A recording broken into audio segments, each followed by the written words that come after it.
7 के साथ अमरजीत की रिपोर्ट। अखिलेश यादव समाजवादी पार्टी के राष्ट्रीय अध्यक्ष आज समाजवादी पार्टी के सभी जीते हुए सांसदों से मुलाकात हुई। लगातार मेहनत उन्होंने की, उसका परिणाम यह है कि जो जनता के मुद्दे जनता के बीच रखे, इसका नतीजा यह कि समाजवादी पार्टी और इंडिया अलायंस सबसे ज़्यादा सीट जीत कर आया है, जो इंडिया अलायंस की बड़ी जीत हुई है। वहीं समाजवादी पार्टी के तीसरे नंबर की पार्टी बन गई। वहां जहां समाजवादी पार्टी को इतना बड़ा बहुमत मिला, वहीं समाजवादी पार्टी की जिम्मेदारी बढ़ गई कि जनता के एक मुद्दे को सदन में उठाना, उनके हित में अपनी बात रखना। यह संघर्ष लोकसभा में जारी रहेगा। नकारात्मक राजनीति खत्म हुई और सकारात्मक राजनीति का दौर शुरू हुआ और जनता के मुद्दों की जीत हुई है। आज समाजवादी पार्टी के सभी जीते हुए सांसद उनसे मुलाकात हुई, परिचय हुआ है। जो लगातार उन्होंने क्षेत्र में रह करके मेहनत की, परिश्रम किया, इतनी भीषण गर्मी में, तपती हुई दोपहरी में, सुबह से लेकर के रात तक लगातार मेहनत करने का परिणाम यह है।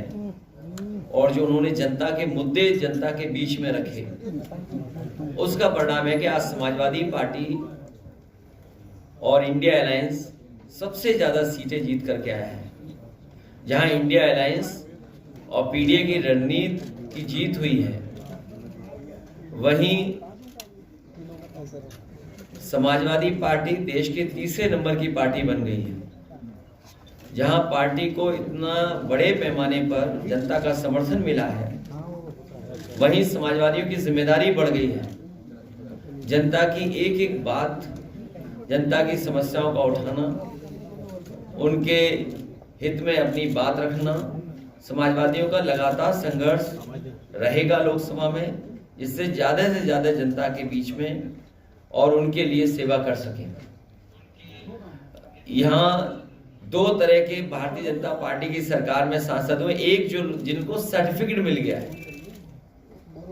2024 के चुनाव में हमारे साथ यहाँ वो लोग हैं जिन्हें सर्टिफिकेट मिल गया, और दूसरी तरफ बहुत सारे ऐसे साथी हैं बीजेपी की सरकार में जिन्हें सर्टिफिकेट नहीं मिल पाया, उनकी धांधली की वजह से। हम दोनों सांसदों को बहुत बहुत बधाई देते हैं। सर, इस बात की चर्चा है कि देश में जो नफरत है समाजवादियों ने कम कर दी है, और ये आगे किस तरीके से आप लोगों की रणनीति रहेगी, इसको कैसे देखते हैं? नकारात्मक राजनीति खत्म हुई है, सकारात्मक राजनीति का दौर शुरू हुआ है। जनता की मुद्दों की जीत हुई है।